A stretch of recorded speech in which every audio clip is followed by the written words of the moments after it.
warahmatullahi wabarakatuh. Shalom, Om Swastiastu, Namo Buddhaya. Dan salam kebajikan. Baik, pada kesempatan kali ini kami dari kelompok 1 akan menampilkan video pembelajaran dan menampilkan video proses persidangan mengenai keabsahan surat kuasa khusus dalam peradilan pajak. Namun sebelum itu, izinkan kami untuk memperkenalkan diri terlebih dahulu.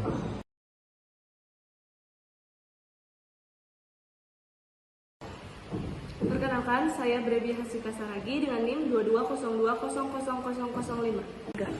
Halo, perkenalkan nama saya Felicia Almira Irawan dengan NIM 2202000007. Saya Maria Pasca Spulso dengan NIM 2202000103. Perkenalkan nama saya Helena Putri Roga Bisnaga dengan NIM 2202000111.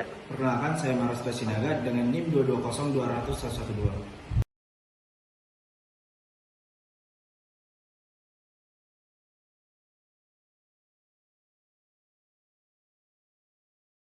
Menjelaskan mengenai SKK atau surat kuasa khusus. SKK atau surat kuasa khusus merupakan bukti bahwa seseorang memiliki kompetensi dan kemampuan kerja dalam bidang jasa pelaksana konstruksi atau kontraktor atau jasa pengawas konstruksi atau konsultan. Sertifikat ini dikeluarkan oleh Lembaga Sertifikasi Profesi atau LSP yang diakreditasi oleh Badan Nasional Sertifikasi Profesi atau BNSP. Surat kuasa khusus disampaikan dalam hal wajib pajak menunjuk seorang kuasa dalam menyelesaikan kewajiban perpajakannya.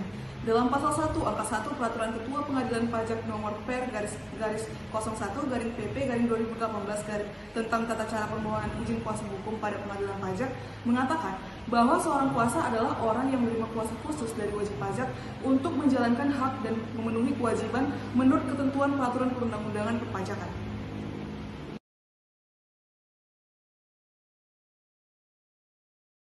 Kemudian, apa syarat yang harus dipenuhi seorang kuasa hukum untuk mendampingi klien dalam persidangan? Pasal 16 Peraturan Ketua Pengadilan Pajak nomor Per-01/PP/2018 tentang tata cara permohonan izin kuasa hukum pada pengadilan pajak. Kuasa hukum yang telah memiliki izin kuasa hukum wajib melampirkan asli surat kuasa khusus yang masih berlaku dari pihak-pihak yang bersengketa untuk dapat mendampingi atau mewakili pihak-pihak yang bersengketa dalam beracara di pengadilan pajak. Pada saat melaksanakan hak atau memenuhi kewajiban perpajakan wajib pajak, seorang kuasa hukum harus menyerahkan surat kuasa khusus dari wajib pajak yang dilampiri dengan dokumen kelengkapan kepada pegawai Direktorat Jenderal Pajak yang berwenang menangani pelaksanaan hak dan pemenuhan kewajiban perpajakan yang dikuasakan.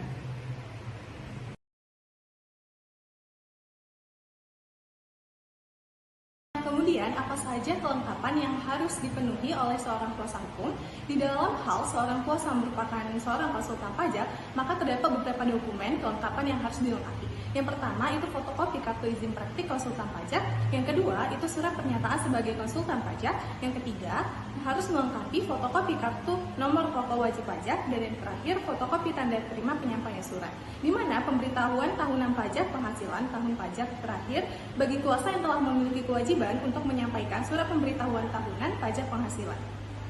Kalau seorang kuasa merupakan karyawan wajib pajak, maka terdapat beberapa dokumen kelengkapan sebagai berikut. Yang pertama, fotokopi sertifikat brevet di bidang perpajakan, ijazah pendidikan formal di bidang perpajakan atau sertifikat konsultan pajak sebagaimana yang dimaksud di dalam pasal 5 ayat 2.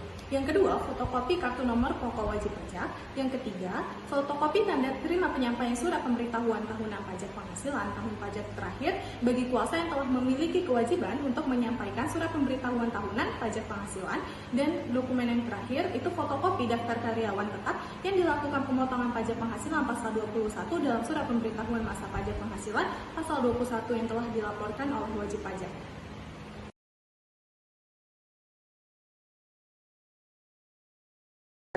Baik, selanjutnya saya akan menjelaskan bagaimana kemudian sistem ataupun mekanisme dan prosedur dari penyampaian dari SKK itu sendiri. Pertama, apa sih sebenarnya penyampaian surat kuasa khusus itu? Pertama, sebelum pelaksanaan hak dan ataupun pemenuhan kewajiban perpajakan tertentu yang dikuasakan dan atau bersamaan dengan pelaksanaan hak dan atau pemenuhan kewajiban perpajakan tertentu yang dikuasakan. Yang kedua, kuasa wajib pajak menyampaikan surat kuasa khusus yang dibuat dengan formulir standar yang telah diisi dengan lengkap dan ditandatangani secara langsung pada saat mewakili wajib pajak dalam pelaksanaan hak dan atau pemenuhan kewajiban perpajakan tertentu. Yang ketiga, petugas terkait mengecek kelengkapan pengisian surat kuasa khusus tersebut dan kemudian dokumen yang disyaratkan serta memastikan dokumen-dokumen tersebut sah dan valid. Yang keempat, kuasa wajib pajak dapat melaksanakan hak dan atau memenuhi kewajiban perpajakan wajib pajak yang dikuasakan kepadanya. Dan yang keenam ada kemudian proses tersebut telah selesai. Lantas, bagaimanakah pemeriksaan keabsahan surat kuasa khusus dalam persidangan pengenalan pajak? Untuk menjawab hal tersebut akan kami tampilkan dalam simulasi persidangan kami. Selamat menyaksikan.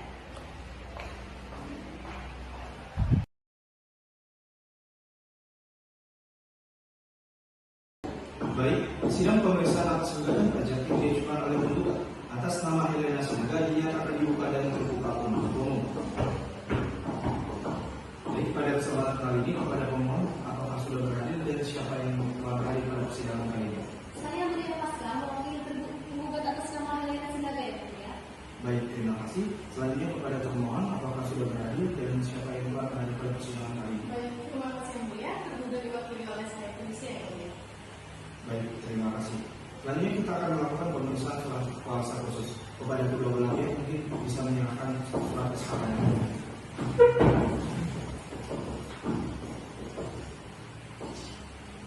Silakan dulu.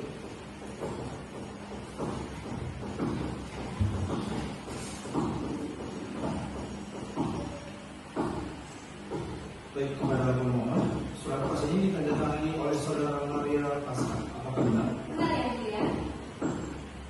Baik, kepada saudara penerima pasal, silakan dibaca surat kuasa. Baik, izin yang mulia.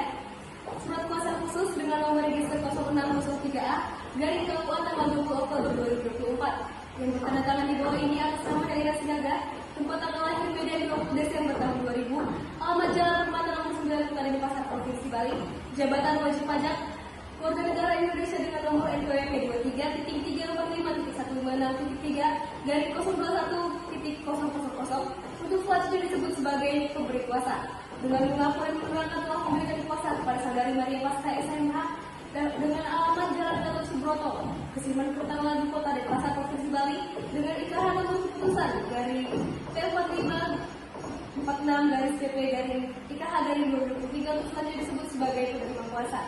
Untuk dan atas nama pemberi kuasa, mewakili atau mengurus segala kepentingan pemberi kuasa, Helena Sinaga, penerima kuasa diberi hak sepenuhnya dalam mengurus, mendampingi dan bertindak sebagai penasihat hukum berkaitan dengan surat gugatan nomor 0603B garing PP.G garing 2024. Dan untuk itu, untuk keperluan di atas, penerima kuasa berhak untuk membuat dan menandatangani surat, menghadap dan berbicara di hadapan pengadilan negeri serta pejabat-pejabat dan instansi lainnya, mengajukan keterangan, mengajukan pembelaan dan jawaban, membalas segala perlawanan, memohon keputusan dan menerima keputusan, melakukan upaya hukum termasuk banding, kasasi, peninjauan kembali, dan membuat persetujuan atas persetujuan pemberi kuasa, dan melaksanakan tindakan dan pengadilan guna kepentingan pemberi kuasa.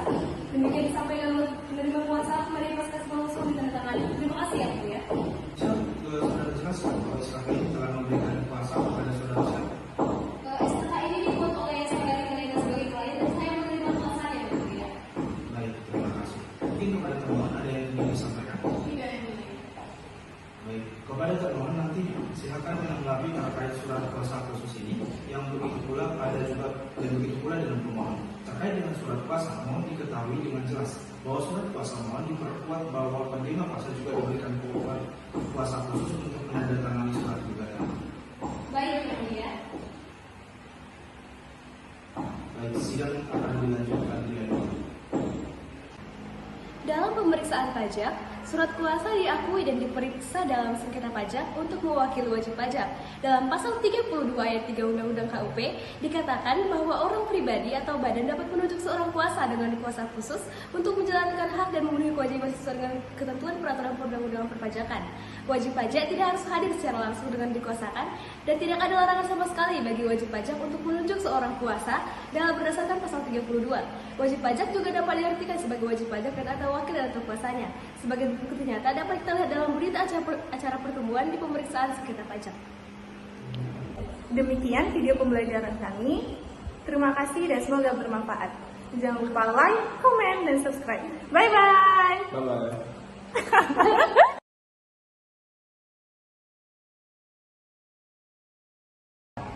Jadi kita hari ini kita ngerjain tugasnya. Di situ jam 11 dikumpul. Ini jam berapa, weh? Jam 9.36 kita baru ngerjain. Yeay. Dia paling telat datang ya. Kuasa hukum yang telah memiliki izin kuasa hukum wajib melampirkan asli surat kuasa khusus yang masih berlaku dari pihak-pihak yang bersengketa untuk dapat mendampingi atau mewakili. 1, 2, 3. Baik, pada kesempatan kali ini kami dari kelompok 1 akan menampilkan video pembelajaran dan simulasi proses peradilan mengenai perkara. Mau.